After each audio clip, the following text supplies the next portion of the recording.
կենցաղային խնդիրներ կան, խանգարեն, որ սերը ընթացքում մարի։ Սերը պալիբոմ մարելու է ընթացքում, սերը չէ, սիրը։ Մի գնահատական մտածել չեմ կարող փոխեմ այդ արտահայտությունը չանես։ Կարող զանգենք Սերը հետ չի մարում։ վերցնենք։ Եթե ճիշտ մարդա քո կողքին, սերը երբեք չի կարող մարի։ Իսկ դու գիտես այդ ինչա, հա, ունես այդ փորձը։ Ես ինձ էքսպերտ խոսում եմ, Բայց չունես այդ փորձը, հասկացա։ Ես ուղղակի շատ լավ արդեն ինքնագնահատականը բարձրացել է, շատ լավ է լուծաբան եմ, հոգեբան։ Ես վստահ եմ մի 6-7 տարի հետո մի քիչ ուրիշ ձև կմտածես։ Սերը մարում է։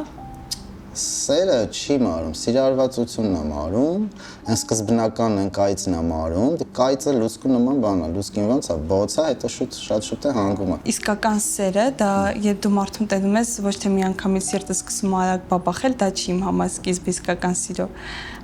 Համ պատմի, համ չխսնենք։ Ես շատ եմ լսում։ Իմ համար,